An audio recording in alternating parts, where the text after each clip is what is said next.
Okay. I want to say peace to everybody. Hold on. Okay. There we go. What's up, family? What's going on, y'all? Thank y'all for being patient. And I will shout out everybody like I normally do. This is a different situation right now. And oh, okay. It's a lot of love in here for y'all. Okay, so well, yeah, word. Uh, Anyway, with no further ado, I want to introduce the executive and co-producer of the movie The Medicine. Excuse me, The Color of Medicine, and a lot of other stuff that they have under their belt. So with no further ado, I want to introduce Joyce Fitzpatrick and Brian Shackelford. What's going on, Hi, fam? Hey, how you hey. guys doing? How you guys doing? Okay, okay. All right, let me turn this music down. Peace, y'all. I see y'all. Thank you. All right. I would say my first question, just to get right into it, will be either one of y'all can go first. Okay. What wait, hold on. All right, there we go. What is it like to film? Is it no. That's two questions in one. See, I gotta stop doing that shit. Can y'all for real? Can y'all both give us a brief backstory of how y'all life was before and what led or inspired you two to become who y'all are now? Oh wow. Oh, okay. I'll let Brian take it first on that one. Um, mm, I've always been a fan of filmmaking. And I think that's one thing that has helped me out is being a film fan first and realizing that early on. That's why I was able to. I think that was a choice I made going to film school. So I was pursuing baseball. I was all sports, but I had to make a choice, and some surgery had I think helped me. Hmm. So Oh, Oh, these things where you breaking uh, up for me. I'm sorry, sir. You breaking up. okay, can you hear me? everything cool? Uh, a little Yeah. bit. Talk again.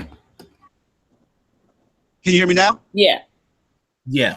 Okay, go ahead. Yeah, it's just I mean, and to I think to make a long story short, I think it's the experiences that I had along the way, something that I was so clear cut in my mind that I was built to do, but being open, to other suggestions and other you didn't even think could bring you as far as they brought you. Baseball has helped me travel a lot and meet a lot of people, but film has taken me across the world and meet phenomenal people like my executive producer Joyce Fitzpatrick, who we used to compete against in film festivals.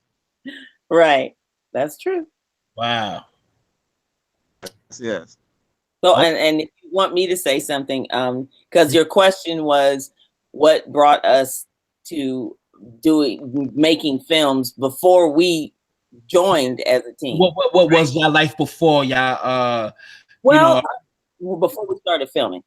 Well, Go ahead. for me, basically, it was, I've always just loved movies. And so I spent, growing up in the Midwest, I spent lots of time just watching movies. There would be the early morning movie, the early morning movie, the morning movie, mid-morning movie, mid-afternoon movie. I just watched movies all the time, TV shows. And Brian always jokes with me, calling me a walking encyclopedia of Wow. film and TV. And I kind of am, because I just really absorb so much. And I didn't realize at the time when I was absorbing it that it was going to be my life calling. I just loved watching films and watching TV shows, but I read a lot too. And I mean, my life was very well rounded. It wasn't like I stayed indoors all day long, even though he teases me about that.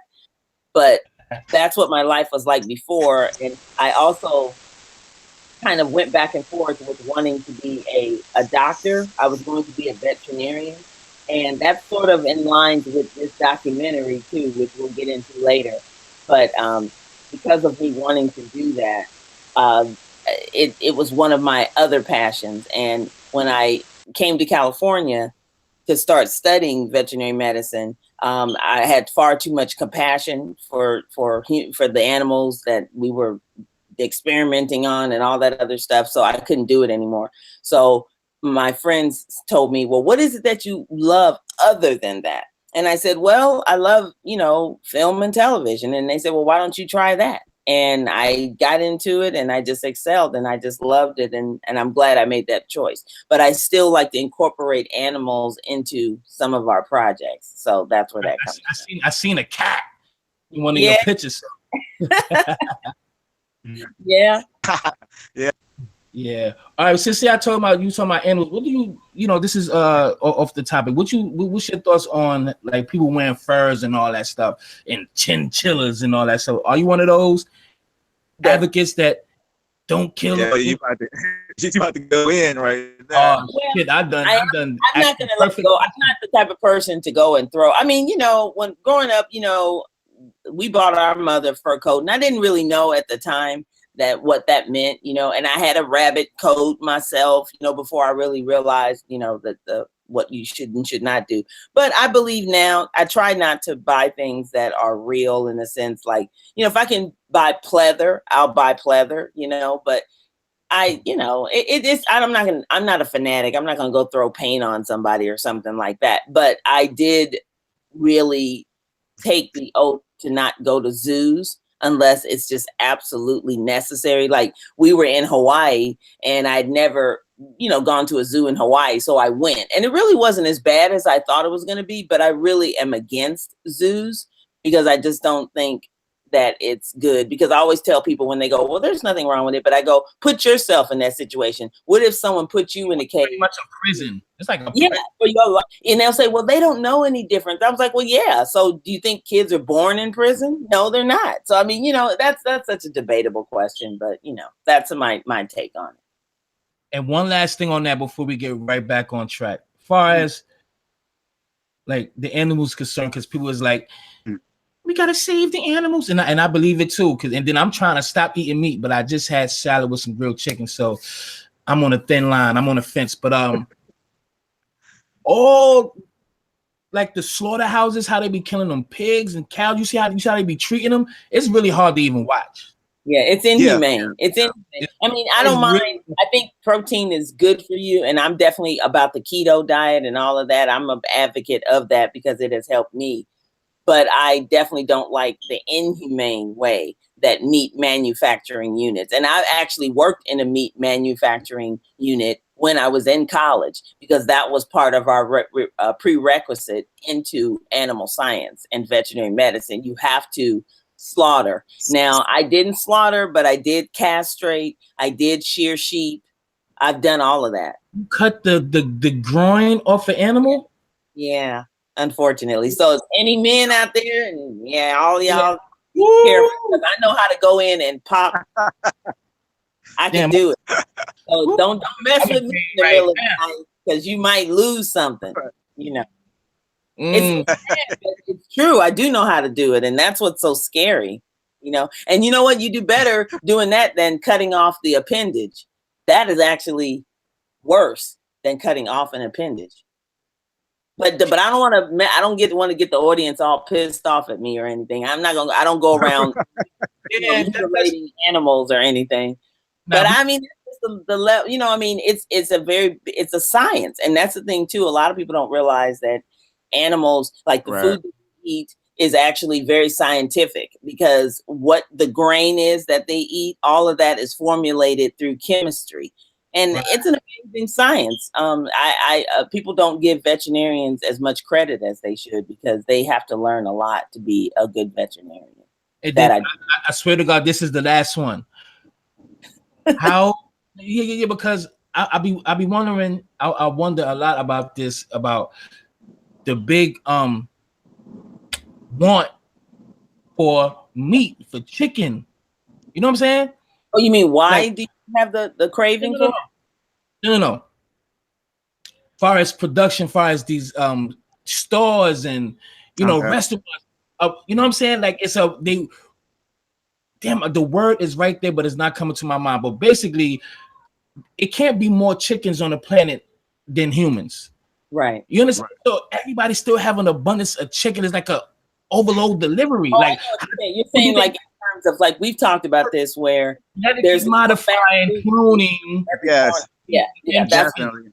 Yeah, definitely. We're definitely eating a lot of chicken that's coming from labs and that's genetically modified because these chicken wings, I mean, chicken legs don't come that big. Word. I'm like, God, like it's like right, it's like Right. the size of a baby arm. It's like the size of a baby's arm. Yeah. And it's only in our neighborhoods that's getting that. You know, you throw that on some fries and a biscuit and you call it $2.99 and we think we're getting a deal. Word. But we're not. If you were growing your own, it is. like they did in the olden days, because my parents, both my parents grew up on farms, one in Louisville, Kentucky, and the other one in Mississippi. And they went outside and took the chicken and wrung the head off. And that's how they did it because that was fresh. You know, that's what you did, you know, but you only ate what you raised. And my mom would have to go out in the chicken house and get the eggs fresh. I mean, you know, you only ate what you made, but you didn't have like fields and fields and fields of chickens. And they said the chicken, and when they talk about free range, all they do is dump all the chickens on the floor and then let them walk over and peck each other to death. It's really bad. Yeah, and we've gotten so used to all the additives and all the preservatives. I was over in Africa and had, you know, chicken prepared fresh for you right there, killed and prepared right in front of you, and you eat it, and it tastes horrible because we are used to all those additives and all the preservatives and all the crap that we get here. So when you're getting something fresh and natural, your system doesn't even want it. Wow. Yeah, that was crazy. Put all the sugar and all the antibiotic, all the things that they put in processed foods, you know, like now though they are getting better where they're not curing meat. Like you should eat uncured meat, which means it hasn't been cured in sugar because that's what they cure it in, like bacon, ham. I mean, but that's like a whole and actually here's a plug. Now we can talk about our other documentary that we're doing Overtime. We have another documentary that's going to be coming up that we've been shooting on it for about a year. We shot on it in like 2015, and that will be coming out after this when we get time to edit it. But it will address all those things that we're talking about right now. But you know, we don't want to give the title away or anything like that because we don't want to take anything away from Homer G. Phillips. So you know, then y'all can bring it right here. That's right.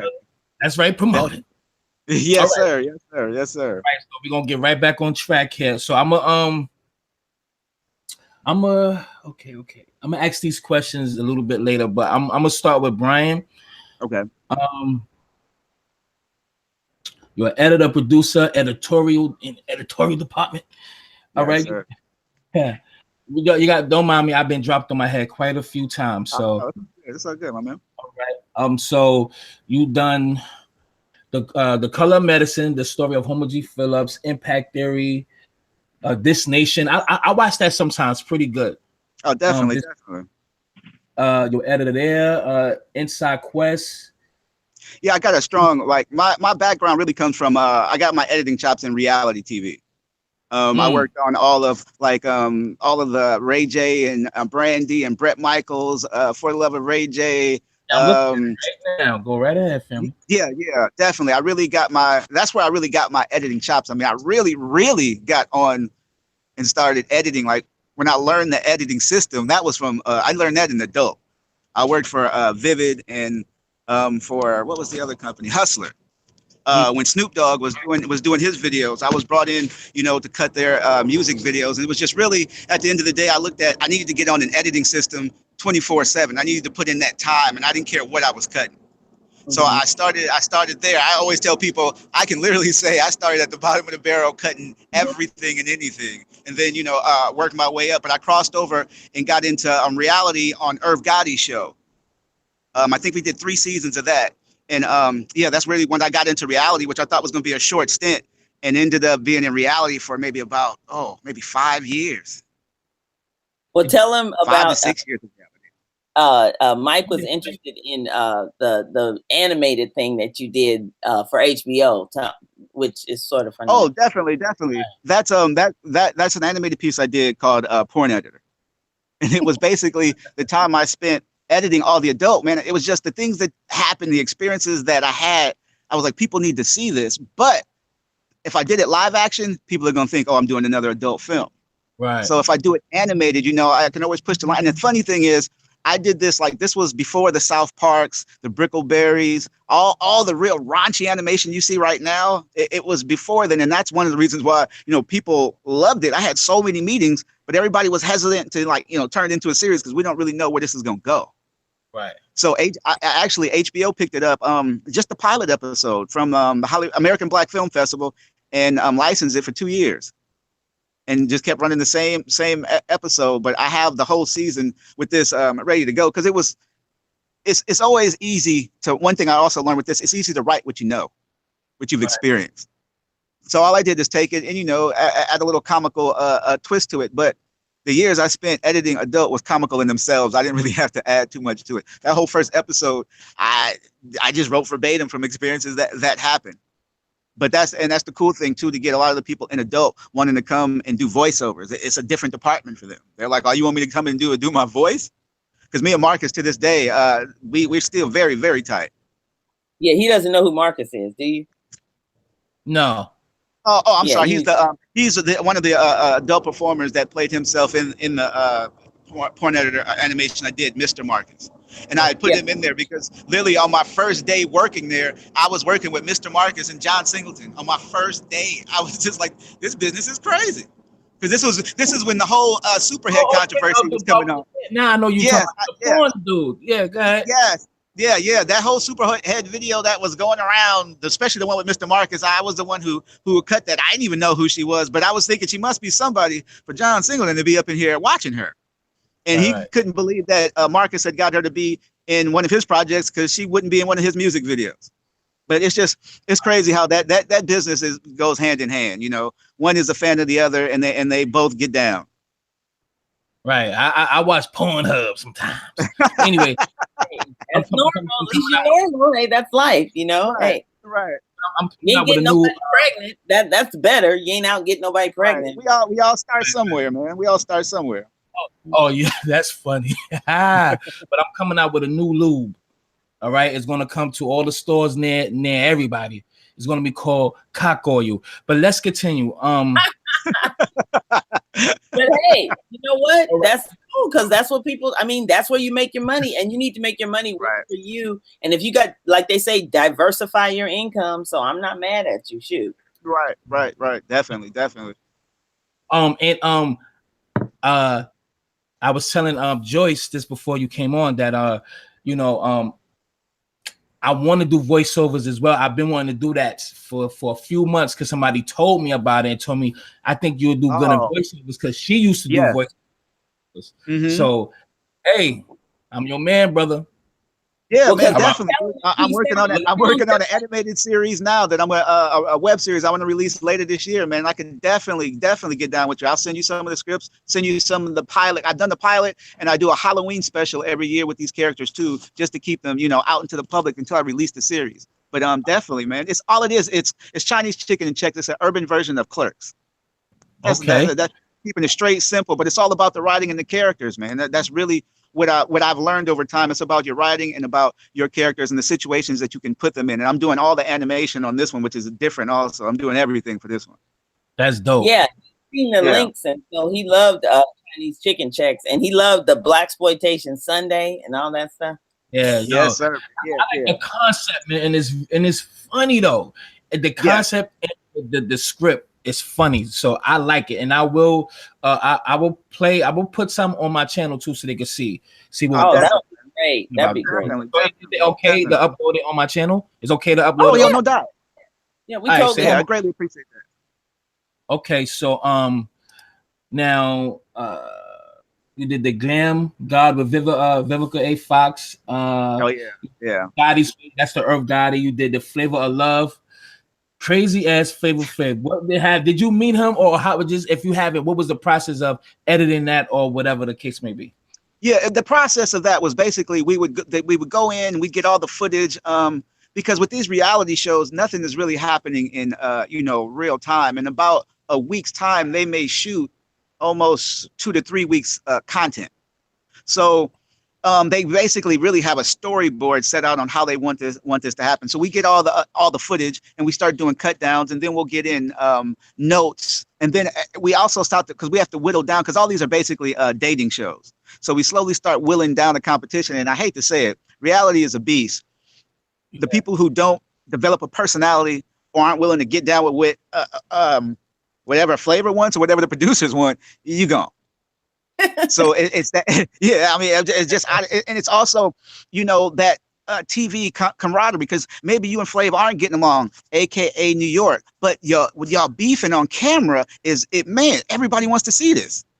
Right. Now you have your own show, and that's what everybody's really coming in trying to do, to come in and be that shining light, be their own personality, to sprout off and get their own show. There's no guarantee it's gonna happen because you signed the release. Right. Now check this out. Now Mona is cornering the market with reality. Yes. Now, have you do you know her? Did you make her acquaintance, or like you just heard of her?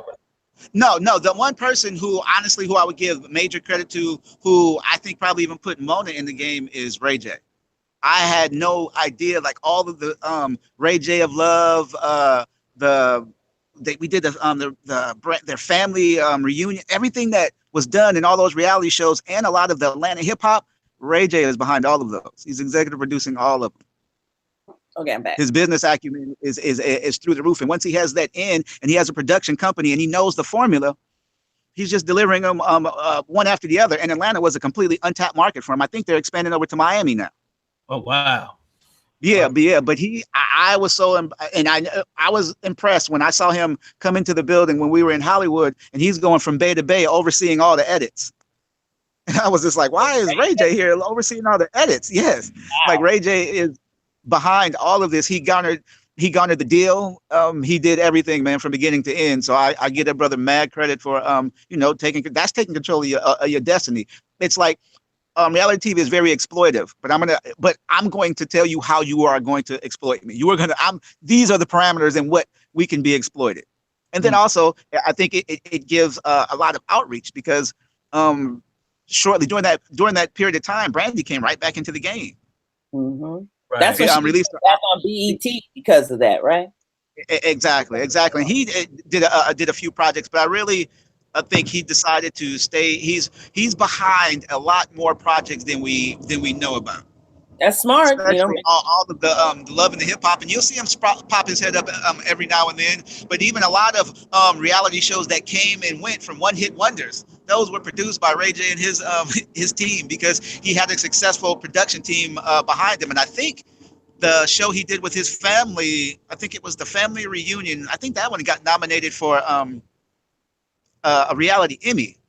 And once you cross over into that realm, anything is, once you get that one project done, they're coming to you. So what else you got? So what else you want to do? Yeah. What else you got? Yeah.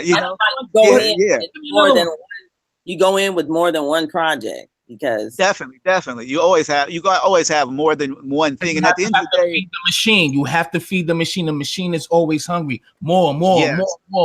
This work. Yeah. But I know you can do better. You do better. No, I know you can do way better. You do way better. You could do. I mean, look at Mike Cronin. He's got all these shows, Survivor, all these different shows, and they're just making money for him, and he's just sitting back collecting a check. Right. I would say, on top of that, it's the best advice that I was ever given is, when you're going in with all these projects, at the end of the day, man, you're not selling projects. What you are selling is yourself and my ability to continue to bring you projects. So when you're giving up money, you're not giving money to this project. You're giving money in my ability to continue create for you things that will be successful. Okay, I'm actually like one or two more questions of what I got, and then I'm gonna go to Joyce, and then I'm gonna jointly ask both of y'all questions at the end. Okay. Right? I had a question right on my brain, because something you just said too, but it's gonna come back to my mind. Okay. All right, you created the Tunnel Vision Entertainment, a production and post-production company specializing in giving lower budget projects the look and feel of high-end production. Okay, and you've done TV, animated television pilot for Porn Editor, which aired on HBO and Cinemax since that time. You had gone to create an animated promo of Dwayne "The Rock" Johnson new reality show. Can you specify that or talk about that? About the Yeah. Dwayne Johnson. What's up? Yeah, I did that. It's funny. That was a contact that I made from being in the, what was it? The American Black Film Festival. American Black Film Festival. I did something. Film Festival. I'm sorry? I said, What'd you giving a say? shout out to the American Yeah, Black. giving a shout out to them. I did something for, they had a McDonald's I'm Loving It commercial competition. And I did something for McDonald's. And I was approached from someone at Fuse at the time. And basically, in cultivating that relationship, Dwayne Rock Johnson had a new reality show called, what is it? It was about marching bands, because he was just executive producing this. He wasn't on camera or anything, but this was him branching out under his new company, projects that he was getting behind. Yeah, and it was entertainment under $7. Yeah, $7 entertainment. And the cats that I had met that said, they were trying to do something animated. They want something different from the promo, but the catch was The Rock has to approve it. And they needed a quick turnaround, and everything that they had done animated, he hadn't approved. So they were hesitant to put another idea in front of him. So they wanted me to present them a script of an idea that I had, but, cognizant of The Rock. And I think the big problem everybody had that they were doing is they were using The Rock in the promo. And my whole thing is, this is a promo that he's producing. I'm going to do a promo on the content. And the idea that I came up with, it hit me so clearly. I just thought, one thing I've realized with companies is that when you're showing them an idea, when you're delivering product, it's so much better to give them something physically that they can see instead of something that they have to read and visualize. Because what they're visualizing is not what you're visualizing. Right. There's no disrespect, and just the money engine really doesn't have the same visualization that you have. So what I did was just over the weekend, I just finished the product. I'm like, this is what I'm thinking about doing. Let me know if this works. And I did it all animated. And man, it went through the roof. They were like, this is exactly what he was looking for. It tested well. He approved it, and they ran with it. Yeah, it's called Clash of the Corpse. Yeah, that was it. Yeah. Clash of the Corpse. So I did the animated promo for them. Ain't that a game? No, Clash of the Corpse. No, I know what you're thinking of, but this is an actual. It was a reality show on was it drum majoring? And the marching bands. It was the competition of showing these two marching bands, like kind of a reality show, showing them how they practice, how they compete against one another. Okay. Right. It says Clash of the Corpse brings the world of competitive marching bands front and center on Fuse. Yeah. By The Rock. But yeah, the door with that animation has definitely opened up, because ever since I did the thing, and I keep coming back, to the American Black Film Festival, because I recently just did a promo for their 2018 festival that's coming out. And then from showing the work that I did a animation pitch for DJ Khaled, and I'm working on one now for what's my man's name, Chance the Rapper. Yeah. Right, because I was just about to say about the American Black Film Festival with DJ Khaled, so that's dope. Yeah, man. Yeah. I'm just trying to get out there. I feel you. Okay, so now I'm gonna go to Joyce Fitzpatrick. All right,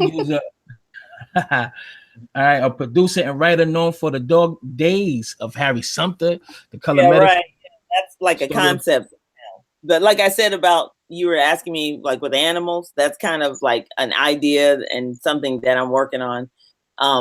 But, I don't want to talk too much about it because it's kind of still in development, but it does involve animals. And I think it would be a great vehicle for The Rock or for Kevin Hart, when it's a fun little, film, a little darker than Disney, but it's a fun project. Yeah. No, go ahead, love. Oh, if you want me to, like I said, it's still in the development stage, but basically, like I said, I don't really want to talk about it too much because then somebody will go and take it from me and all that stuff. Right. Yeah, Brian laughed about that. But no, it's actually a fun film, and but again, it's we when we came together, and that's the story about how Brian and I kind of came together. We both like comedy, and we both enjoy comedy, and with the animal component, and then he brings in his like raw components of what he likes, and when we put it together, it just comes across so funny. And we actually sit back and laugh at our own stuff. You know, if you can't laugh at your own project, then you know what's the point of doing it? Yep. Right. And you did Kill Me, you did Film Permit Police. Yeah, those are all somewhat like Kill Me is a dark comedy, and that one was just done under my production company, but Brian did work on that project, and the director of that is Damon Sylvester, and he's a really great friend of ours. Him and his wife Deanna, they just recently got married. They're really a great couple, and I worked on his film, and it was very it was interesting. It was different. It was like a combination of a Western and like a dark about death. It's really weird. So, you know, but very cool at the same time. And we made a lot of lifelong friends that starred in that project. But it's basically about a woman who has reached her peak in life and she's ready to die. Like she's a senior citizen and she's just tired of living because her husband is dead. And so she fantasizes about meeting him in the afterlife. And while she's fantasizing, they were both kind of like these rogue characters. He was a bank robber and she like, you know, his accomplice. And so we go back and forth where you kind of see her slowly edging up to be with him. And then they finally come together and they rob a bank and they go off into the sunset. It's a very cute film. And but Damon's very creative and very talented director as well. And Brian and I really like working with him. Okay, now I'm just looking at something saying Waiting for Superman. Okay, that is another project I worked on. I always get like these really bizarre, like crazy stuff. But you know what? I like that because I am not the type of person, like, you know how you see a lot of, and I'm not nothing against my producing sisters and brothers out there, but you know, I am not you know, my baby daddy stole I don't like stuff like that. I like really bizarre, crazy, out of the way kind of projects, and that's what I'm attracted to. And Waiting for Superman was one of those projects where there was this woman who was like a sex addict, and she just wanted to, you know, experiment with every and anything. And that's what she did, from old men to people with costumes on to like all kinds of crazy stuff. And she, the woman who was the director of it, her name is Mary Ann Day. That's her last name. But she did a good job with it. She basically was the director of that project and I produced it for her. But she basically played like this, you know, 911, you know, like not 911, but how you can call a company and they can give you what you want. She's like this slicked out, you know, a beautiful Black woman that will give you what you want. You know, you just tell them and she'll send over everything you want. So it's kind of a weird, you know, project, but you know, you gravitated to it with your nasty behind. Now, this I know. What can I say?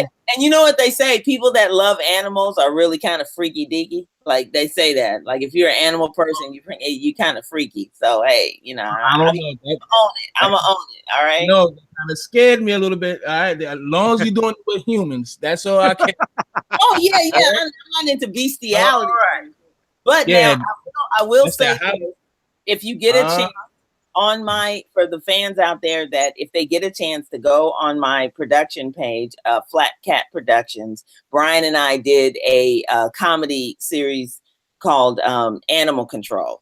And that was kind of came from my head because we wanted to do some comedy. And I said, well, why don't we make fun of, because I used to work for animal control. And I said, let's make fun of that. I mean, but I love animal control. I don't want them to think that that I was making fun of them because I didn't like them. It's just that a lot of crazy stuff happens in an animal control place that people have no idea about. So that's what the show was about. And we kind of took it to a different level where we had, like Brian said, let's make it like it's a reality show where the reality show people are behind the scenes making all this stuff happen. I mean, we had a ball shooting that stuff. We had so much fun. And it's just crazy, the kind of stuff that happens. But anyway, we're on a radio show called Animal Radio. And I think it's still in its existence because it was on 90s 92.3 out here, but it's a national show called Animal Radio. And if you go on my Flat Cat website, you can hear the interview that we had. And there was a story that happened to me when I was like a canvasser, like animal control officer. I don't know if you have that in New York. Like, well, they'll come to you and say you need to license your dog or your cat. Do you know anything about that? No. Okay. Well, I had an opportunity. I was actually about to enforce and bring down the law on this man.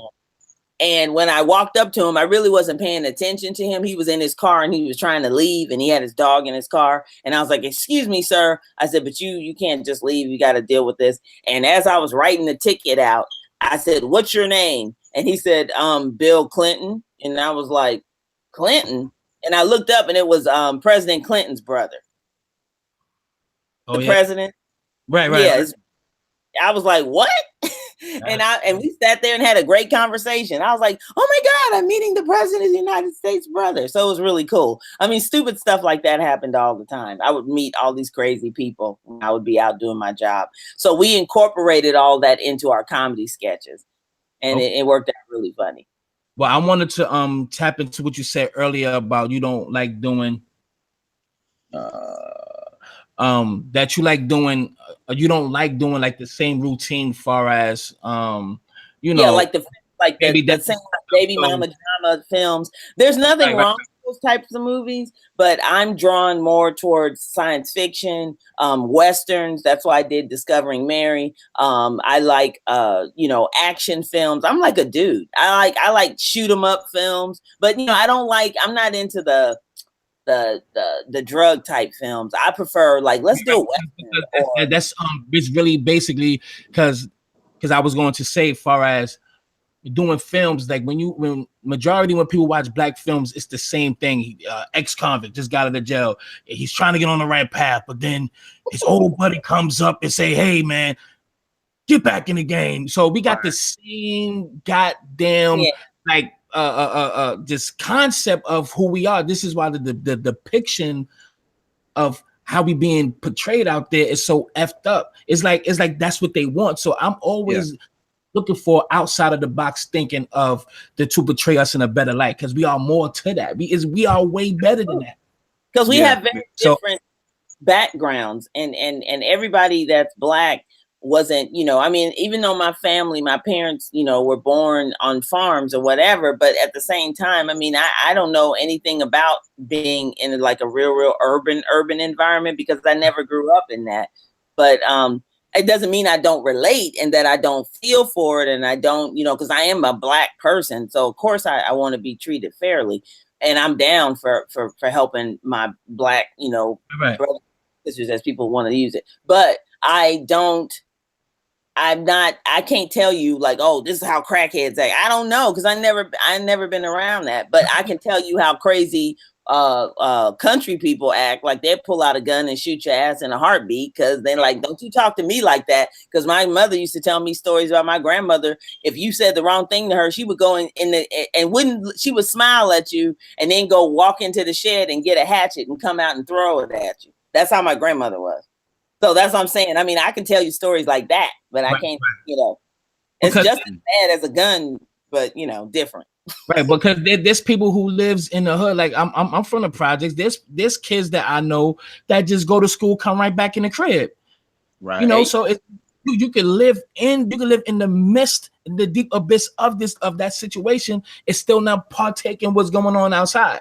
So I know a bunch of people that live in the hood that's really good kids that don't talk that slang, dress properly, go to school, come back, work, get in. When they get themselves together, they out of there.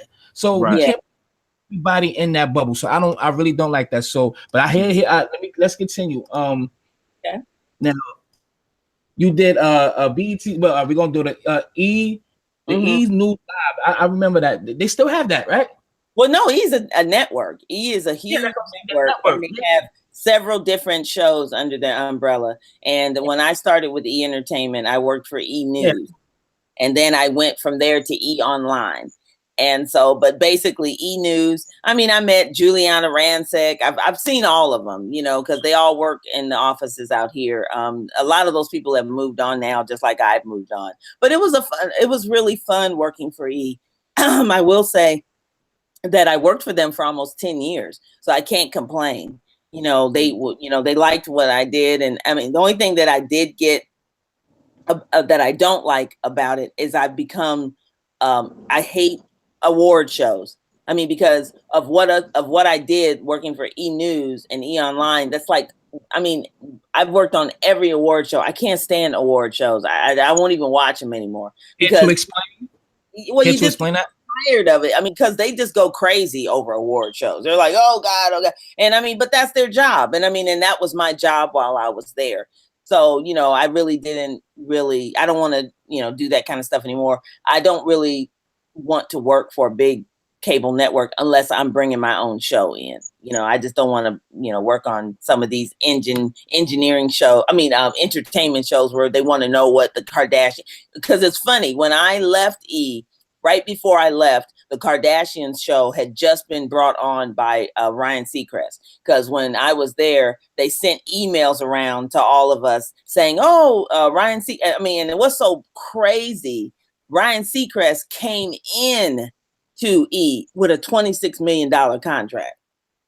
I mean, he had money before he walked in the door, and they said, you have a development deal. And so basically that's how the Kardashian show came about, and some of the other shows that he's done. And Brian has even done some work for the Ryan Seacrest company.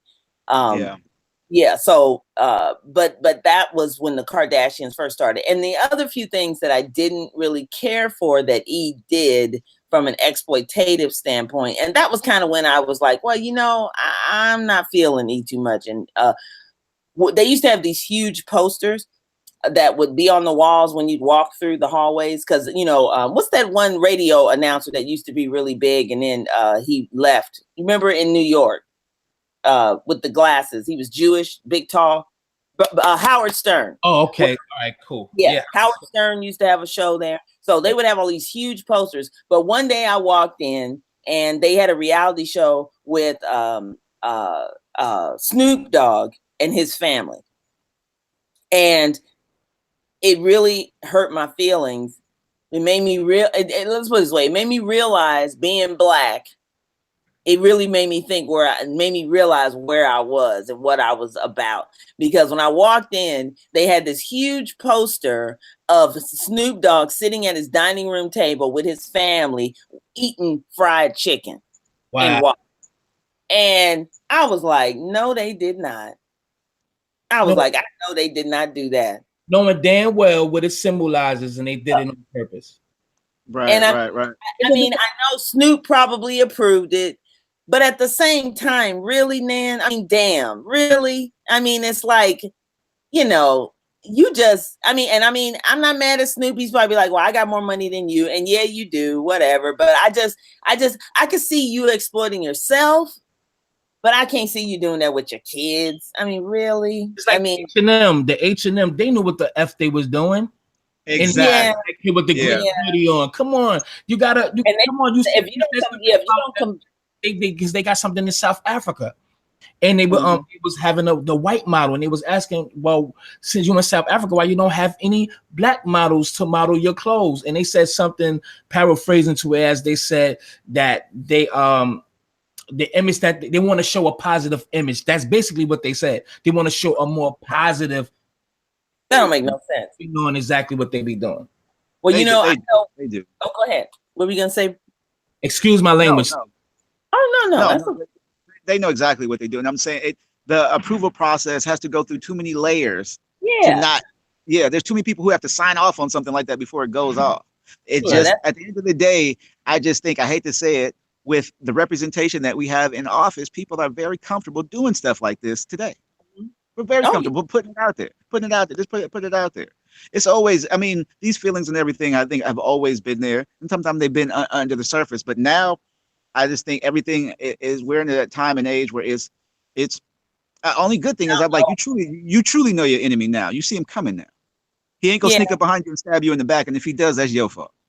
And the way California is, the way California, I remember when I first moved out here to go to college, and I kind of had a slight militant attitude, but I never really thought that I was that way because of, I mean, I really wasn't brought up in that, but at the same time, it was just like more of a natural thing, which is probably why I felt so happy about doing this film for Dr. Robinson and all of the doctors and nurses and everything, because I remember when I moved out here to California, and they had a store called Robinson's Made.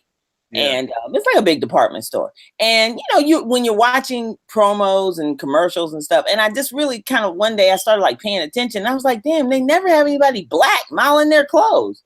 And I'm like, and people would just run out in droves to spend money at Robinson's Made. So I just thought to myself, I said, you know what? I'm not giving any organization or company money that will not use me as a model, like, or someone that looks like me. I'm just not going to give them my dollar. And I think that Black people and other people of color, should follow that business model. The one thing I will say about Hispanic people, they're very good about marketing their own. They have their own, their channels, Univision and all of that. I mean, we are always trying to get validation from other people. Right. And even with BET, I never worked for BET when it first came out, and I never really liked BET in the beginning, because all they did was show music videos and stuff. They were very small, but even when I started working for them, they were taken over by Viacom at that point. Yeah. And I remember all of these white suits walking through the offices, and it was different. It was a different thing. Now this is beautiful. This is beautiful because we know, well, I know, and I know a lot of people knew for a long time that Bob Johnson sold his BET company and Viacom brought it, right? So now we know the content that's being portrayed out there is being basically controlled and puppeteered by, respectfully, people who don't have melanin. Yes. And it's not that BET.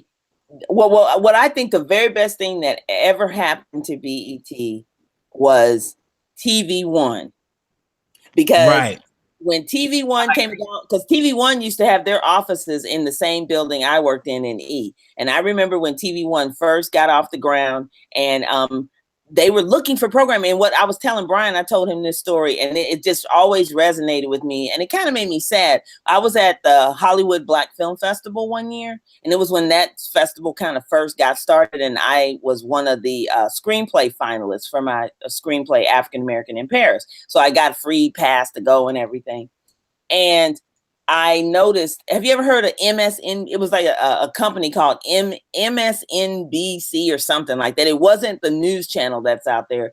Right. MNBC, I'm sorry, is what it was called. And it was with Marlon Jackson, and there was some other athlete, and I can't think of his name, but they owned this TV entity, and they had a forum, and it was free if you're a part of the festival, and you could come in, and on every chair was a t-shirt with their logo on it and a contract. And I'm not lying. A contract for $5,000.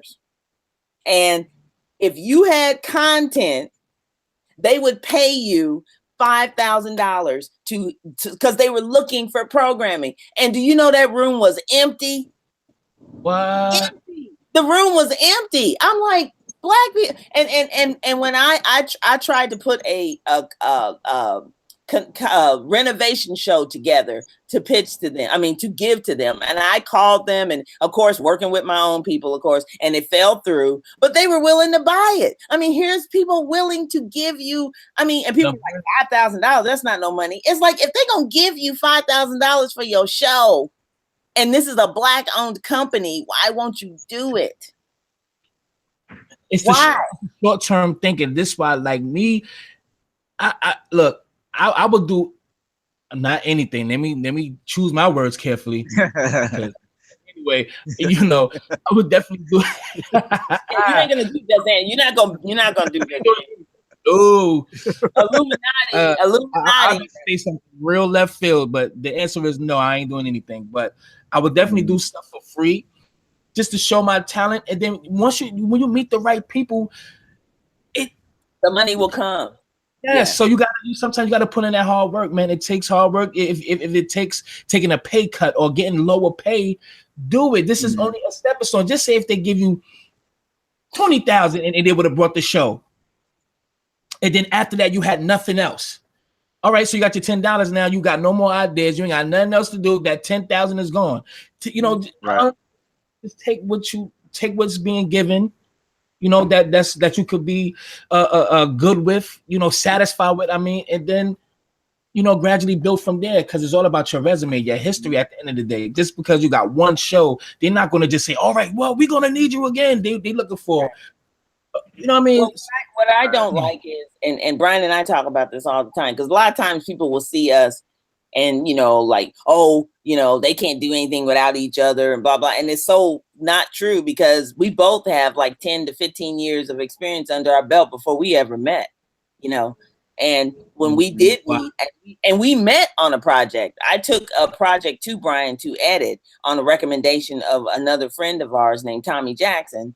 And when we met, he was like, well, dang, we're already doing this. He says, maybe we should do some projects together, because why not? And I mean, and we ended up doing that, and it's just worked out ever since. But it's like, all Black people can do that. It's like, we can work together, but we are just so polarizing with one another. It's like, I've tried to reach out to other Black female producers. And if you ever hear this, podcast or see it, I'm telling you, I've reached out to other Black people doing the same thing I'm doing, women. And, and it's not like I'm an amateur, and they don't want to work with you. They don't want to, everybody wants to have their own little thing. And it's like, why can't we come together and work together? And it's like, why do we have to see it in the higher ups? Like you see Oprah and Ava and Gail. I mean, I don't know if I count Gail, but it's like someone had to bring them up by their bootstraps. Oprah was brought up by a white man, but it doesn't matter. She reached out and she's pulling up this other Black woman, or whether it's a Black woman or a Black man, it doesn't matter. And Ava is doing that, but I mean, I don't know Ava. Brian actually knows Ava. I don't know her. But at the end of the day, it's just so sad to me, because I have tried to reach out to other Black producers, and females particularly, and it just, and I'm a very easy person to get along with, but it's like people are so protective, like, oh, you're gonna, I don't want to work with you because you might get more credit than me, that kind of bullshit. I don't really know what to do anymore. So I just go, you know what? But my door is always open. As long as you're willing to work hard and you're willing to put your best foot forward, I will try to help you the best way I can, but I don't get that. I don't really get. I'll say this. F them. I'm willing to work. Okay. That's for both you and Brian. So I'm definitely ready to work. So all right, I'm gonna get to these questions. I got like probably five. Okay. Do we have any questions from your listeners? Oh yeah, absolutely. Hold on one second. That's okay. I mean, we can get to them after you.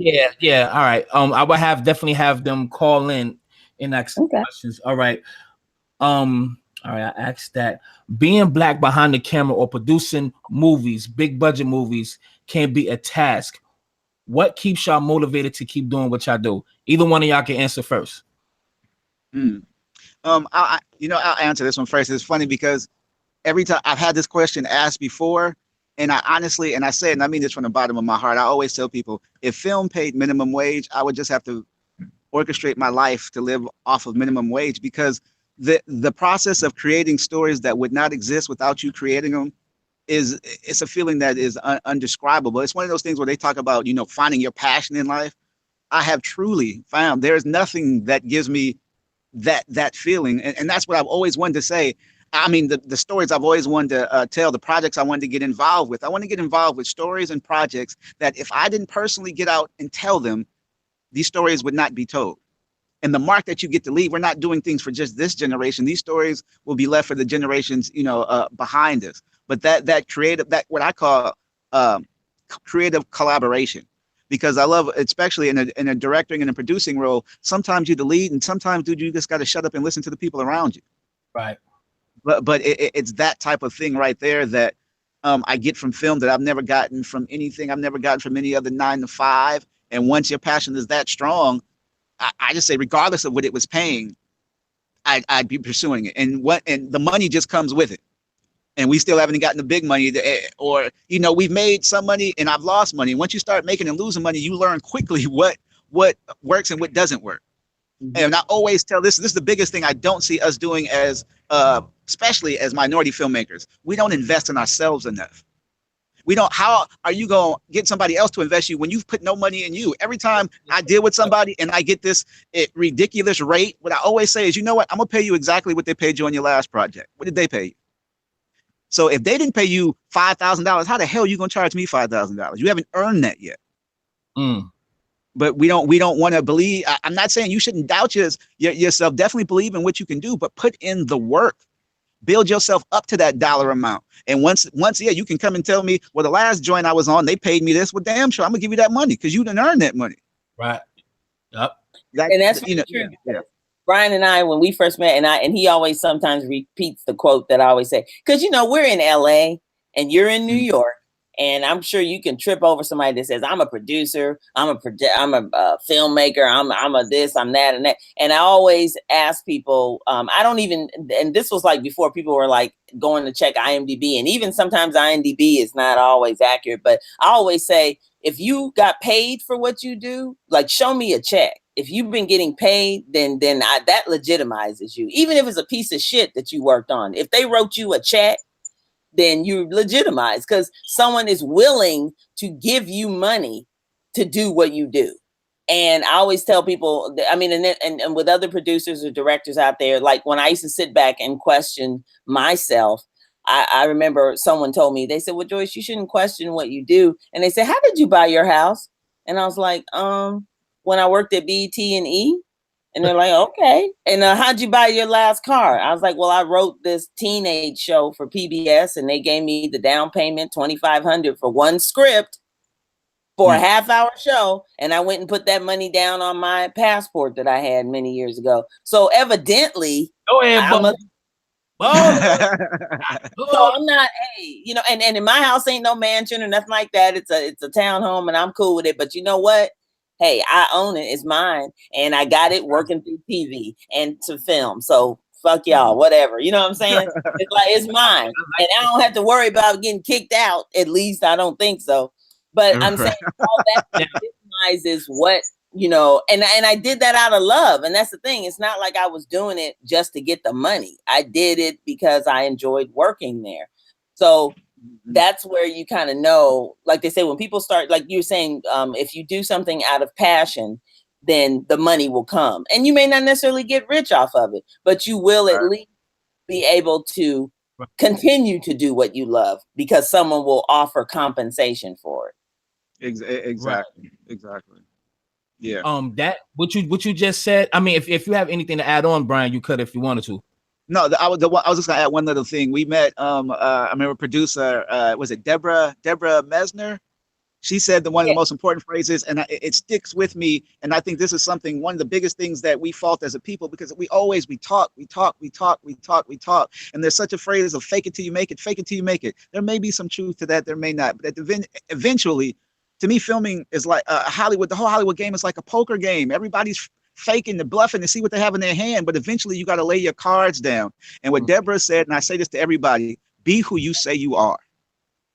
Don't eventually be that person, because at the end of the day, what only thing you really got with people is the credibility in your word. That develops so much more from there. Be the person that you say you are, and I guarantee you that will go further than anything in this business, because there's enough fakeness. Just be who you say you are. And if you're not that person, then shut the fuck up and don't say that's who you are until you've become that person. Because we were in a situation where we were around people that were definitely, no joke, they were the hard hitters. And we can guarantee those people listening and watching. Well, I was talking to this woman and she was not Black. That's all I'm going to say. And she asked me what I did. And when we saw them the next day, did she not, Brian? She's like, oh, I Googled you and I did it. And I was like, what? She says, you really are what you say you are. I was like, wow. I didn't Google her. I didn't, you know what I'm saying? It's like, Right. I was like, wow, but that's how they are when it comes to us. They're Right. going The to make path is sure always you going to are who be you say you are. exactly. It's gonna always. We know this. It's the same matter. It's just gonna always be more difficult for us. But Mm-hmm. be who you say you are, and that's I think that's the biggest thing about this documentary. That really took me to a whole different level is the level of excellence that these people had to perform at, and they did it. They did it. I mean, that's a motto for us. I really feel, and especially one thing that I felt in St. Louis when I was there. I've never been to a place where I felt such a feeling of hopelessness and people who just given up and accepted the situation. And I'm just like, these doctors and these stories, we have forgotten how great we fucking actually are. Yep. We have forgotten how excellent we have always had to be, how excellent we continue to be. And I mean, just where we come from and what we are. We have forgotten that. We have listened so much to all the rhetoric that has come in, that is constantly put in front of us. We've just forgotten the extraordinary people that we are. And that's the great thing about this documentary, talking to these old heads that are just giving you knowledge beyond belief. You don't even want to turn the camera off. I mean, I think I've gotten more from the stuff that wasn't on camera compared to the stuff that's on camera. But just, these are the true shoulders that we're standing on, and it transcends out of medicine. But medicine is the field where, they chose to make their mark. Mm-hmm. And it was when the project was brought to me by Dr. Robinson, Earl Robinson Jr.'s daughter, Rebecca Robinson. They're just an amazing family. And, they basically, Dr. Robinson, again, like you say, if you say who you say you are, he was watching me online and the things that I was doing.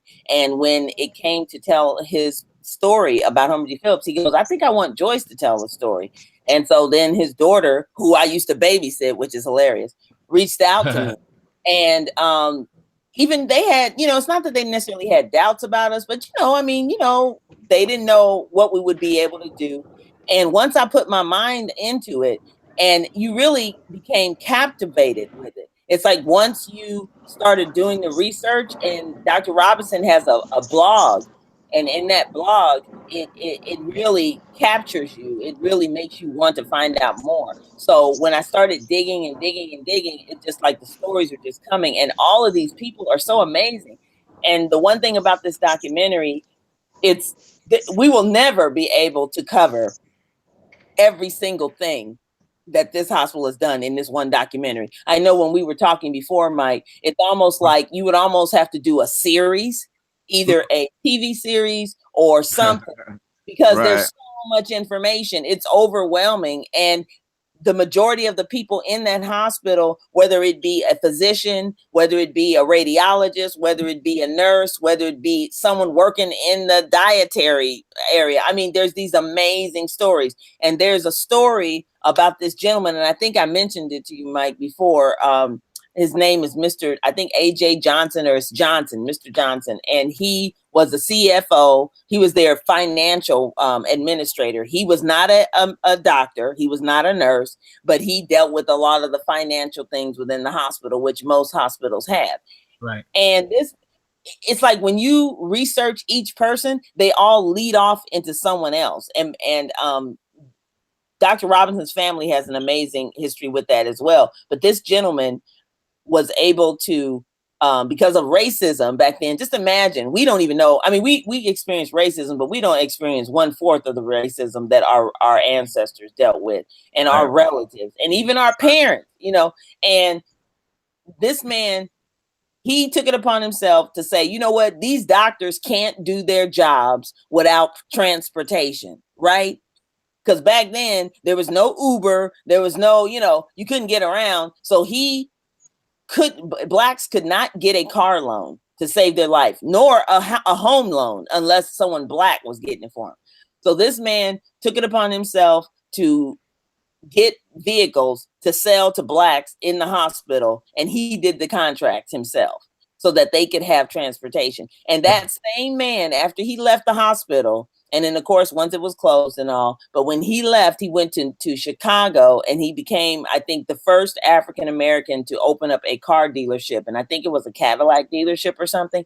Right. And what a lot of people don't know is that man helped fund President Obama's campaign for him to become president. And you see what I'm saying? It's like people don't even realize the connections that have come out of this hospital. Right. It's like, oh my God, you know, it's like, and that's just one story. There's like, and Dr. Robinson's father was one of the first 30 interns, and technically 27/30. We found paperwork where there's actually 30 of them. But regardless, his father, who I met as well, but his father was very, very elderly when I met him. I was a little kid, and just to me, it's amazing that I was actually able to meet him. And even Becky had never met him; she was a baby. But this man was one of the first interns to graduate from that hospital, and when it opened in 1937, and then it closed in 1979. I mean, it's like we have such rich history that gets buried. And what I've been noticing, some of your fans have made comments about saying, we didn't even know this hospital existed. No one's teaching this stuff in schools. No one is doing this. And it's a shame because, Brian, we lost him. Oh, can you hear me? Yeah, he's still. Oh, yeah, but he still hear him. Oh, I'm trying to think. What do I need to do? Do I need to do? Oh no, you just have to click back on your video. There you go. Oh, I'm sorry. Am I on or off? You're off. Oh, you off. Hit it again. Yeah, there you go.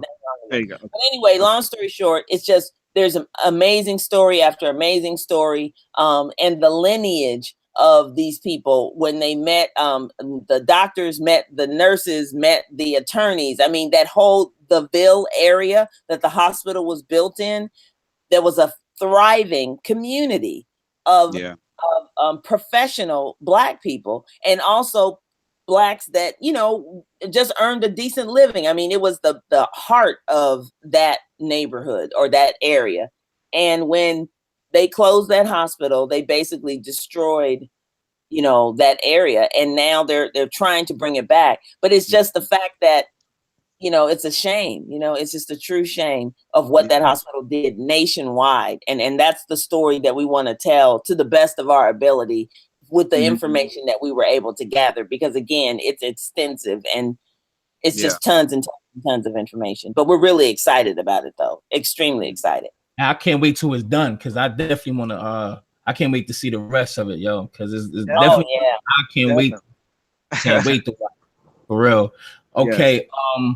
Now,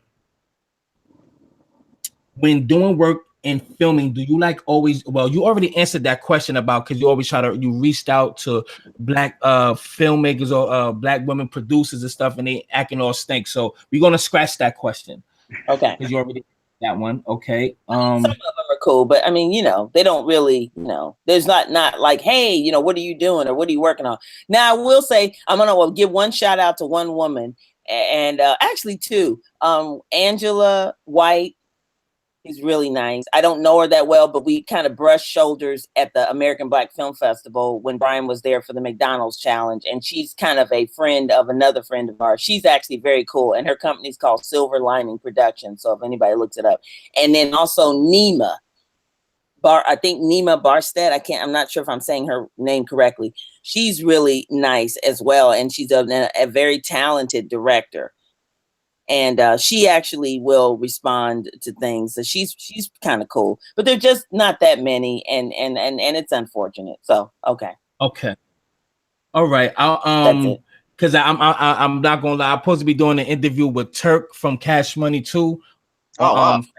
Yes, but they live now. But I'll give them. I told her give me another 10 minutes, and I just go right. Oh, okay. I appreciate it, man. Appreciate it. Yeah, but hold on. No. Wait, I still want to.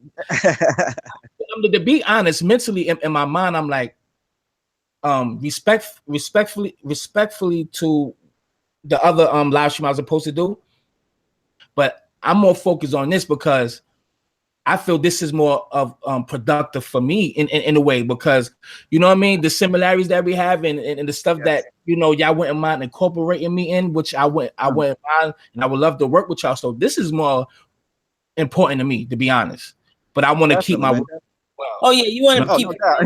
No doubt. We got to keep the bills. Can we talk a little bit more about like what we're dealing with as far as the film? and how it even, how it came about, and how Dr. Robinson reached out, and Becky, and we all, which was a key for filmmakers. It's like we sat down and we got a strategy. And the thing is, we don't have millions of dollars. We didn't have Oprah or anybody coming down and saying, hey, or Tyler Perry saying, hey, we believe in your project, which is a lot of filmmakers wait for that one big person to come in and give them all this money. Well, I can tell you right now, that's not going to happen. You're going to have to come up with it yourself, or you're going to have to, try to do whether it's a crowdsource funding. And I know people have heard that before, but there's a method to that as well. We've done crowdsource funding before, and you will fail. That's a given, because you have to plan in advance. And every time you fail, you learn to do it better. And this time around, we prepared, and we got all of our social media. We kind of did everything that big movie companies do. They hire a unit publicist that will create all of their marketing and all that. We did all that ourselves. And then, like, as I'm showing here, see this mug? You guys can get this mug, and we have t-shirts, and we got hoodies, we got everything. But on the site. Yeah, there we go. Here we go again. Yeah. hold on. One more time so they can see you. Go ahead. Okay, there you go, y'all. It's probably showing backwards on my camera, but this is our mug. I love coffee and stuff, so that's why I got a mug. But I mean, this is a prime example of making me think we are really doing the damn thing, because I'm so proud of all of our team members, Brian, Becky, Dr. Robinson, Nikki Woods, Tiffany, Mario, all the people who are part of our project that have helped bring this to fruition. And Omar, I forgot to say Omar, Rashawn, and Becky created this logo. This is the actual hospital that is in St. Louis that is now a senior living facility. And it's just amazing. And it has our website and everything on it. So you can just look up the website when you're sitting there having your coffee, and you can go and see what we're doing, see how we're doing. And that's how you promote. Yeah. Go ahead. And the thing that we want people to know is that we're not getting funds for this for our pockets. We're not paying, like, I don't pay the mortgage on this place from this. I'm telling you right now, all the money is going towards the film.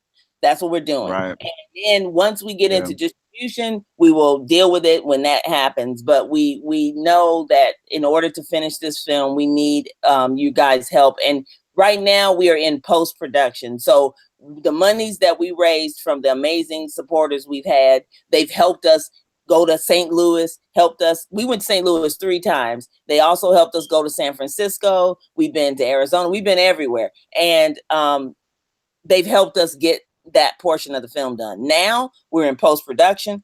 We have to get archival photos. Right. We've been paying for the photos. We're getting film stock that is from that actual time of the hospital. That has to be paid for. We got to pay for our narrator. And then we also have to pay for some of our music library. We're getting original music too, but all that stuff costs. And we're not asking people for hundreds of thousands of dollars, because we don't need that. But hey, if you guys want to give it to us, great. But we don't really need that. We just need money to finish this. So if you have $5, if you got $1, we would appreciate that, because any monies that we've been getting have been going straight to the production, and we really appreciate it. And Nicole, somebody in there, I want Nicole, all my snipers, please, or just a few of y'all, just please copy and paste this website. It's called thecolorofmedicine.com, and please go to the donate button. Go straight to the donate button, and please, everybody, please donate today if you can. Please donate something to the pot, and it's well worth it. So it's not like you're just giving your money for something that's meaningless. So this is something that can teach you and your children. So please donate today or where you can, but please donate. All right. So let me ask these 2 good last questions for y'all. All right, we talked about Black excellence. I'm gonna ask that one again. But what is the pros and cons of dealing with the movie business, Hollywood, etc.? Do you want to take that, Joyce? Or? Well, okay. Well, I'll take it from my perspective, because Brian and I come from 2 different worlds, though. Because I came from network cable and PBS, and general kind of news. But Brian, and I did independent films. Brian comes from doing major motion pictures because he worked on, what was that movie he worked on with Will Smith? What was that movie? Enemy of the State. Yeah, Enemy of the State. He worked on more like big motion pictures, and then he kind of did a lot of reality TV because he's actually a trained, he went to film school. I got my degree in TV and film, and I went straight into, you know, working for production companies, but I didn't go to film school. But I do know how to shoot. I can't edit that good, but I can shoot. So anyway, the pros and the cons, like say for this particular project, the pros are you get to work on such amazing projects like this film. And even our last documentary that we shot with Cheryl Ash Simpson, The Sunshine Noodles and Me, where we went to Malaysia and all that, that was an amazing film as well. And we were fortunate to work on it. And thank you, Cheryl, for making all of that happen and being a part of it. And it was a great project. And what? No, he's talking to somebody. And then like when I did the documentary on Mary Fields, which is another educational icon, like Black people, I mean, people think that Black people didn't exist in the West or shot guns and stuff, and they did, you know, I mean, so the pros are you get to do all these amazing stories, and it makes you feel good that we really were a part of history and that we really did do a lot of things. And even if it's a fictional film, a lot of fiction is still based on fact, you know, things happen. And I remember I want to touch on, you remember you said before about like you were tired of seeing like movies about the slavery and all that kind of stuff. Not that those things are not important, but I always tell people my one argument is when it comes to white filmmaking, you'll see Star Trek, you'll see Little House on the Prairie, you'll see Billionaire, you see all these different aspects of Anglo life. But when it comes to Black life, it's always the same old thing. You only see one aspect. You don't see Blacks in the West. You don't see Blacks, you know, in outer space. You don't see Blacks. You're starting to see that now, which is great. But I'm just saying it's still very new, you know. And I'm sorry. Because I just thought of something similar to what you just said, because it's starting to happening now, just like the new movie with what's her name? Cookie. Taraji P. They're starting to do thrillers. Like Will Packard is doing thrillers, and that's great. But it's a shame that he has to do like a couple of $100 million movies before he can get to do that, and he has to do the stereotypical stuff beforehand.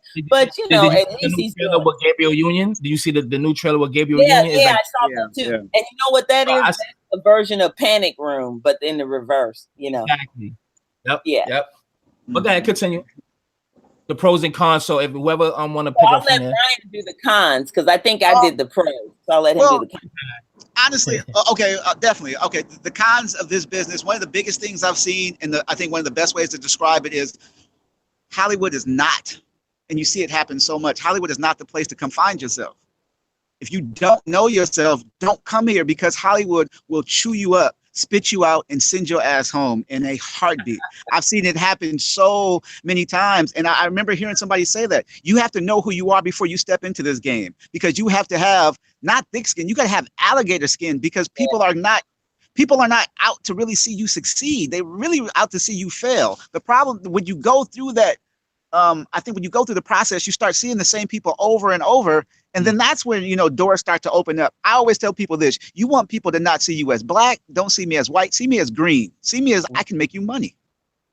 Right. Right. But you have to get to that point. You have to put in the time, but don't come to Hollywood and I'm going to find who I'm going to be. No, I'm going to discover what my true passion is. If you don't have that before you come, buddy, you're just a meal for somebody. You a value pack, and then you're gonna get chomped up and sent back home. And the bad thing is you're gonna go home worse than what you were before you left.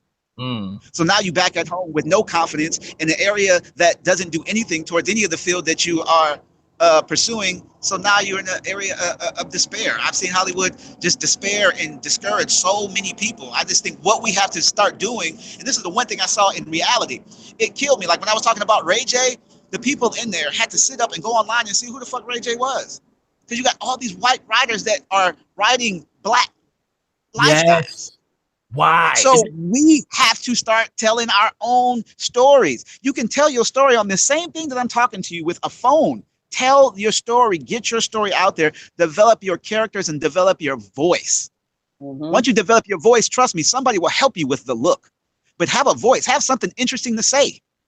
Once you have that, you'll find the people, you'll find a producer like Joyce, you'll find a director like me and an editor, and we'll put that shit together. But start taking control of our own stories. And we want to be in front of the camera and be the superstar. We want to be the talent, but we aren't willing to take control, take the reins. And no, I want to be the executive producer and I will hire the talent.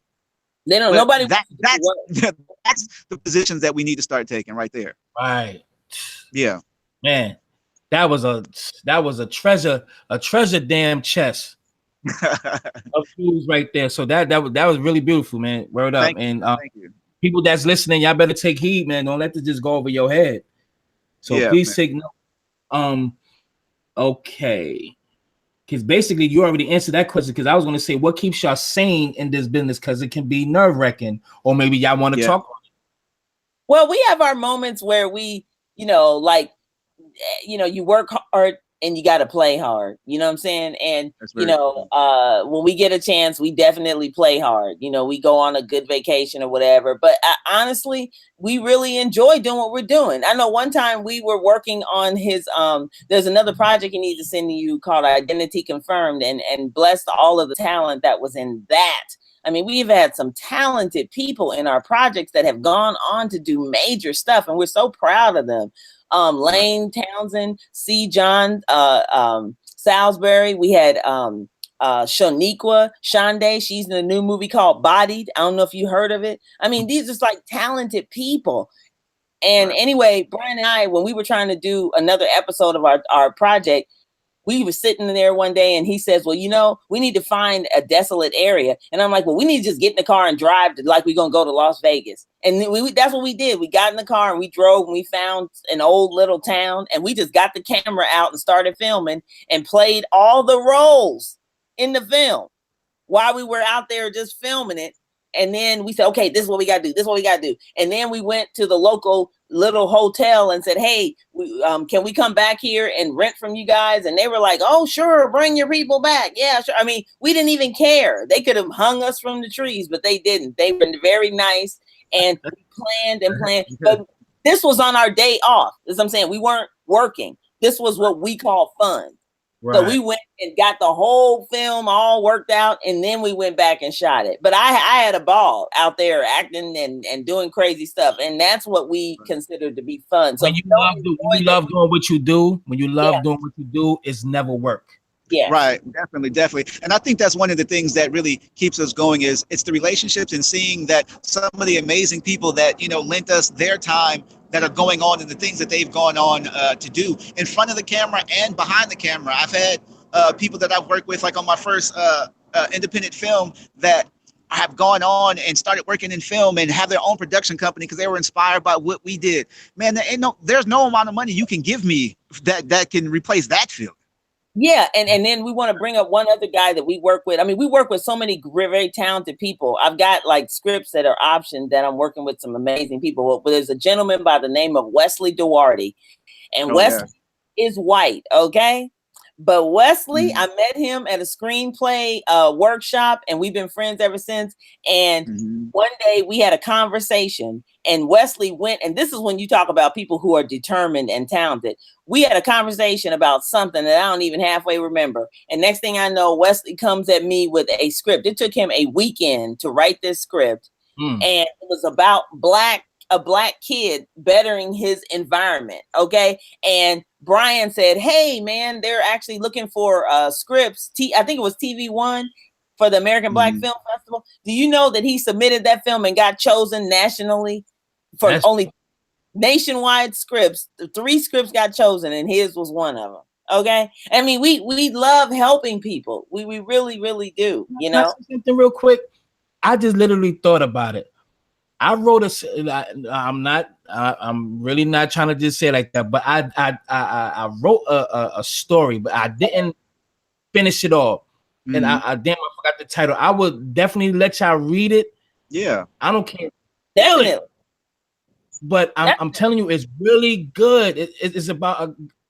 But don't Should say I it. say it? Yeah, don't say it. No, I'm not gonna say it. I was just about to say it, but it's really good. But I couldn't finish the rest. So, and I wrote it like 4 years ago. But I would definitely send it to y'all today. So just let me know if y'all could write around it. We go right around it. But I think it's a really good piece. So here's the next question: Do your projects and having producing credits, or the producing credits and writing credits and stuff like that? Do it becomes a residual, far as you know? Oh, you mean can you earn a living off of what you do? Well, if you create the show, yes. Right. But if you're hired to work on the show, you get your one-time fee and then that's it. Like I don't get residuals from Comic View. I even though I worked on it and you see my credit, like not now because I don't work there, but there's shows that I've actually worked on that are still running in rotation on other channels. Because I was down at my family's house down south, and there was this old TV show that I worked on, and my sister looked up and said, "Hey, isn't that you?" And I was like, "Oh yeah," but that was years ago. I don't get residuals from stuff like that. Oh, okay. But, I like it. That's, I'm glad I asked that. So that's good. Right. Yeah. Okay. And it really, I mean, it's not good, but you know. Well, let Brian answer that because it all kind of depends on your deal, because like I sold like the first 2 independent films that I did, and I created those and I wrote those, and I didn't get residuals off of those deals because, again, you're a first-time filmmaker getting some stuff in. You're not your first deal. I say your second deal. You are not gonna, unless your first deal is coming from a studio, you are not going to get those residual back ends. And I would advise anybody who is getting a deal from, say it's a small independent company and they are offering you residuals, do not take that deal, because what they're going to do is they're going to show you so much paperwork that they had to invest in you, that they're going to show you that your film never turned a profit. So you'll never get any residuals. Because we have to take care of your marketing. We have to take care of your trailer. We have to take care of so any deal that I've seen where, yes, residuals were offered, yeah, it's because your film has never turned a profit. So what you do is take that money up front that they're going to give you and go create something else. And then also about the now with all of these distribution engines, because like we're with Keely TV, which is KWELI-TV, and that's where we have our documentary Sunshine Noodles. If people want to go see it, you pay $2 or whatever it is and join their, it's like Hulu, but it's all Black content. Right. Yes. And, you join a distribution, and because there's tons of them now, and so they're really, you have a lot of opportunity out there now. If you could just walk in with finished product, don't go in pitching anything. You need to come with your complete set of shows done. We've learned the hard way, because we've actually had a project that we sent a pilot in, and we're still actually going to do the project, and I'm not going to get into names, but one of these networks we're really kind of pissed at because they kind of tried to steal our project from us. They stole the name and everything, and we're in the middle of dealing with that. But you know, you can still, you know, nowadays there's no excuse. You can go, like Brian says, take your phone, go shoot 5 episodes, and then go sell it, and somebody will pick it up. You never know. You just never know. Definitely. And with some of the bigger deals, you can get your residuals. But I always tell people also, what you should do with any film product is take that film product and develop multiple streams of income. A lot of people that are doing their films can do music. Oh, any music that you put in there, you're going to get residuals of that every time that's played. Put your music all throughout there. And it's not just to feature you, but I'm just saying, you have to be honest with yourself if the music fits for what you're trying to do. But what I'm saying is that if you can wear multiple hats, wear them. That's why we're able to get as much done as we are. Because if we had to pay for a lot of stuff, if I had to pay somebody to go shoot something every time, if I had to pay an editor no. But it's from putting in that time, from picking up the camera way when I was back shooting weddings and not realizing, hell, I was just done it because I was asked to do it. Then you fall in love with that process. Now I'm able to save time because this is what I do. And the editing to me has even saved more time, because when I go out and direct, I'm not shooting, everything from every angle, because I don't know how it's going to cut together when I get in. Man, I need it from this angle, and from this angle, because I've already cut it together in my mind. Now all I need is these pieces, which is all filmmaking is. Filmmaking is beautiful pieces put together. If you love putting together puzzles, then you should love filmmaking, because that's what it is. Taking beautiful pieces and putting them together. But the beautiful thing about filmmaking is you have control of the pieces. You can reshape them, you can change them, you can twirl them, you can do anything. Absolutely. Yes, Absolutely. sir. Yes, sir. Now, for those upcoming filmmakers, producers, writers, directors, etc., what advice would you like to give them? I think whatever you do, don't stop. You know, don't let anyone tell you that you can't do what you want to do. And also write your stories, or if you can't write, you know, find what you enjoy doing in film and then go get others that are like-minded like you to bring all the other elements to Right. you. You know, don't try to do it all, because sometimes we are not all good writers and sometimes we're not all actors. So, you know, don't try to do everything, because you shouldn't try to do that. You do the best you can in one field and then you go get somebody else. But I mean, you know, that's what I would say. And don't let anyone tell you that you got to go out and get a big, huge, expensive camera. You got to have trailers for your actors. You don't have to have all that shit. You can just go do it and just get it done. You know, don't ever let people tell you can't do it. That's my advice. Definitely. I would say two things. One probably is the first most important. You got to be honest with yourself. Some people, to me, filmmaking is a weeding out process, man. Some people shouldn't be doing this, and that's just the honesty. And it's better to find that out than to spend $50,000 and realize, damn, I'm not supposed to be doing this. Now let me go figure out what my real passion is.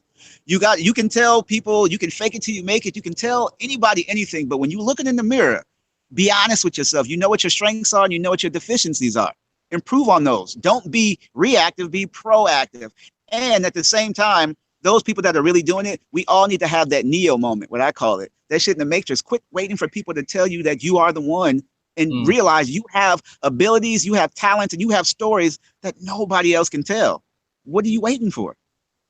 Go do that. Nobody can tell you the story. You are the expert of your own life, the things you've experienced and you've seen, and nobody can tell them the way you can tell them. But the problem is, we take that authenticity and we try to mold it into what we think they want.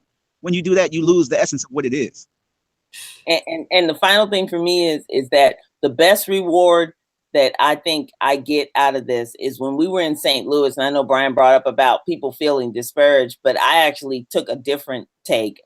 I never met more people that treated us so well than when we were in St. Louis. I mean, those people, the Black people there, they just rolled out the red carpet. Anything we needed, they did their best to go above and beyond the call of duty to help us get this project. So, and I am so honored to bring this story. And they said, man, it's a daggone shame we had to go outside of St. Louis to get this story told. And I'm like, you know what? No, because we're all Black and we're all gathered together here. So if I can bring something to the table from my experience in Los Angeles, I will bring it, because it's all about all of us. Look at you. You're in New York and you're talking to us. And we're in Los Angeles. We're all the way across the country. But we're coming together because of one film, Homer G. Phillips, The Color of Medicine, the story of Homer G. Phillips Hospital has brought all of us together. And that's an amazing thing. And hopefully this become a good friendship, man. Cause I like y'all some good peoples, man, and y'all dropping some jewels, man. So y'all have to come back again. If y'all could come on later on tonight, man, shoot. I don't know if y'all gonna shake your ass tonight. Excuse my language. I don't know what y'all doing tonight, but anytime y'all willing to come back, man, I will always have that back. You know, definitely, man. Definitely, greatly appreciate that, man. One last question, just for both of y'all. I wanted to ask this question. I got it from what's the Inside Studio with the older white guy with the glasses. He be asking those questions. I think it's Inside. I know you're talking about. Right. What is it? I know the detail about. Right, and he asked you what actor, director. Oh, the actor inside the actor studio. That's what you're talking about. The actor studio, exactly. Yes. And he would ask you certain questions. So I'm gonna ask you this last question: what actor, director, writer, etc., you would dream to work with, dead or alive? Oh man! Wow! That's a great question. Yeah. But I have my choices. I got my choice. I can only pick one. I can only pick one. No, you can pick 100. It's all on you. Do you know, Brian? Or you want me to go? No, you can go ahead. You can go ahead. Well, like I said, I love filmmaking, and I love, if I could work with anybody, I love James Cameron because when he did the Terminator, because the quick teeny little story, I was so fortunate. I actually met the executive producer of the Terminator before he died, and had the man sitting in a living room right in front of me with nobody else there, from a friend of mine, Lynette LaFrance, introduced me to him. And that just made my day. And when he did the Terminator, and Linda Hamilton was sitting in that Jeep, and she had the dog in there, that made me get up. I was in my early 20s. I got up and I went and I bought me a Jeep that very next day. That was my thing, because I just love that kind of stuff. Anything that's apocalyptic and I think out of the box, or mysteries, like mystery films, anything like that. So James Cameron's one of my favorite directors, and there's others, but he came off the top of my head. I would love to work with him, but he probably is a complete asshole, and he probably wouldn't work with me. But anyway. Well, hold on. Well, I mean, I could definitely have people calling out if they want to have some questions. That interview is over that quick. But it's all right. Okay. But no. That's fine. Shit. If you want to do like a thing where we can answer questions, you were talking about doing something later. You could do that probably. Questions? When are you available? Huh? You said do they have any questions? Oh, did they have any questions? Mm-hmm. Everybody press 1 if you have any questions. Can y'all please hurry up? If y'all have any questions for them, please press 1 and call in the number, my Skype number, and I'm only gonna take at least 4, because I know they probably busy and got other stuff to do. And then Brian, you had walked out too, so you probably got some other stuff to do. Yeah, I'm actually at work outside, but it's all good. Because I definitely don't want to hold you up. They don't have to donate. No. Look, they don't have to donate. Brian's gonna get fired. It's this. I'm at another show, kind of like Dish Nation. It's an entertainment news show called Top 30. So I'm good. It's all running. Dish Nation, yeah, man. Dish Nation, yeah. yeah. Call me now. Here's my number. Come on now, call me now. All right, please hurry up and call, please, family. And some good questions. Yeah, that's a great question. When you talk about the filmmakers, I mean, to me, I love musicals. Like one of my favorite musicals is The Great Race. It's old because I'm like an old school person. I like really old stuff, and Brian always teases me about that. But I love because I remember one time we were watching what was the movie with the spaceship with Tom Cruise? What was the name of that? And you thought that was. Hold on, caller. Oh, go ahead. You got a caller? Go ahead. What's your you're gonna have to ask the question and hang up, because their mic will be low. So please ask your question and then hang up and wait for the answer. Thank you. Who's calling? It's Janae. Hey, what's up, Janae? Hey. Peace, family. So I work in education and youth services, and I'm all about empowering young people and teaching them entrepreneurship. So I just wanted to know if either of you work with or in the future plan to work with the youth, specifically Black youth, on how to teach them, how they can navigate the television and film industry. Did you hear the question, y'all? Yes. You want me to answer? Well, thank you, Janae. Janae, thank you so much. Janae, thank you so much for that question, because yes, when we were in the city of St. Louis, we shot one of our interviews took place at Sumner High School, SUMNER. And if you look that school up, it is the oldest Black high school, the west of the Mississippi, for African Americans. And we were so enamored with the principal there, Mr. McNeil, and the students that we actually hired students on the spot at the high school to be our production assistants and helped, and we paid them too. And they were we still are in connection with them now. They talk to us on social media. And then we also went back and we brought in some other young filmmakers that are adults, but they're young filmmakers, and we have taken them under our wing and advised them. It's like Cherie, and I can't pronounce Cherie's last name, and then Alana, and also the young gentleman. I can't remember his name anymore. Jeff, I think it was. Oh yes, Not right, the yeah, boy, but the other little kid. I right, can't think of his name right now. But we are definitely about teaching young people, because I wish that when I first started doing this, that I had mentors like me to help me. I kind of had to navigate my own way, because like I was telling you about the haters and stuff. But that's why my door is always open. You know, I'm definitely willing to help. So if you have any programs, and when the film is done and you want to do some screenings, you let us know, and we'll try to make it happen, and we'll come and talk to your students.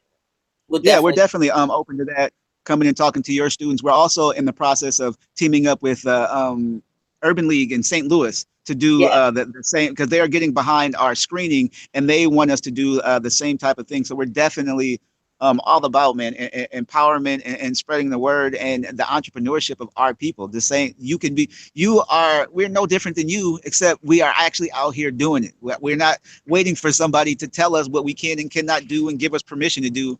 We're just doing it. But we're definitely send us we will make time for those type of opportunities always. Okay, and I want you to finish that question. If anybody else have any more questions, please call in. And please, Brian, if you want to answer that question, the actors or whoever you want to work with. Oh wow. I was just thinking about that. I was about to say two actors who really always have stuck with me are Lawrence Fishburne and Al Pacino. But honestly, if I had a chance to pull together my fantasy film, honestly, what I'd love to do is I'd love to do a part 2 to Harlem Nights.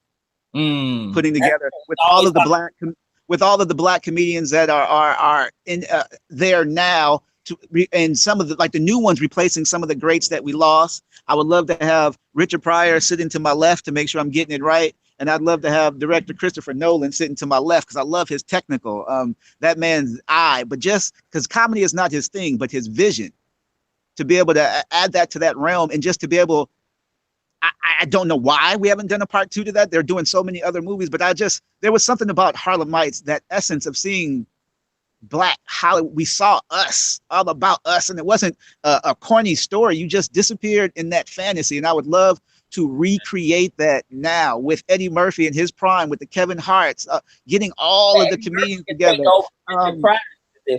Eddie Murphy could take over. Definitely. Yeah. And bringing also the strong Black male comedians with the strong Black female comedians that we have, like Tiffany Haddish and Kevin Hart and all of these young comedians. Oh my God, it would be hilarious. That would be a dream, and like to just be able to look over at Richard and him like nodding yes or no, like no, you need to reshoot that. That would right. Somebody's going to be watching this, and they're going to go and do it, and they're not going to hire you to do it. That would be my dream. Just thinking about that right now. I mean, I would do that. I would direct and edit that for free. I just wanted to get it done. Dope. That's dope. Yeah, man. But hey, I want to thank everybody. Let me see. Y'all put that back in there. Yes, they keep, reposting the website. Everybody, please go to the medicine. Nice, man. Medicine.com and please donate. Some said they already went to go donate. So, oh my God, tell them thank you. Man. Yes. Please donate, people. Please donate, and we definitely got to do this again. I was just thinking, a perfect time. A perfect time to do this. We're working on a new version of the trailer. We actually recorded when we were in St. Louis. We got one of the teachers there. Man, oh my God, he has a ridiculous track that the song, his flow is all ridiculous. So I'm cutting another trailer that has it's more of a strictly hip hop vibe that'll appeal to a much younger audience. And we'll probably have that within the next week or so, man. I'd love to be able to, exclusively let you send that to you. You release it and we can take it from there. Yeah, why not? Hell yeah, send it to me. Yes, sir. Yes, sir. Definitely. That's about 2 weeks away. Maybe I may even have it sooner than there, because I have all the bells and whistles, but I'm running a bunch of After Effects and stuff I'm doing with the photos. But it's our second official trailer that we're going to release for the Color Medicine, and it's going to be through the roof. People know we're anticipated to have the screening for those that are in Missouri. In St. Louis, and for people that want to, if they can drive up to St. Louis, the screening is going to be held on Friday, April 6th of 2018. So y'all, we got to get getting because we got to get this film ready so y'all won't throw tomatoes at us. But yeah, the film is going to be screened in St. Louis, the very first screening, but it's a private screening, but it's still kind of open to the public. And when we say private, it's only because we're still formulating what the film is. So there may be some tweaking that may happen after this screening because that happens all the time. But if anyone wants to come out, we're more than welcome. We're hoping that Mike, you'll join us and be a part of that. Love to. And yeah, definitely, man.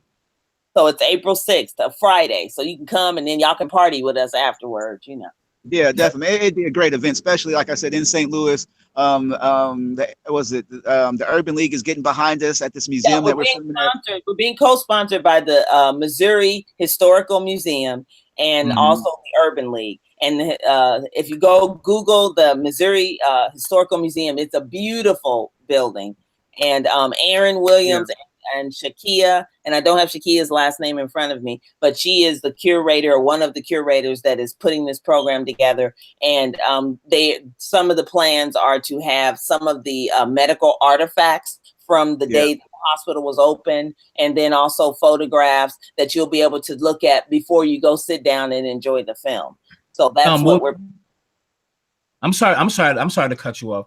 Well, I'll be able to film there because if I do want to. Oh yeah, we'll just let them know that you'll be part of the press, and then definitely, man. Welcome. Yeah, for sure. Yeah. Do I need a press shirt? I mean, like a damn, like the badge and all that stuff.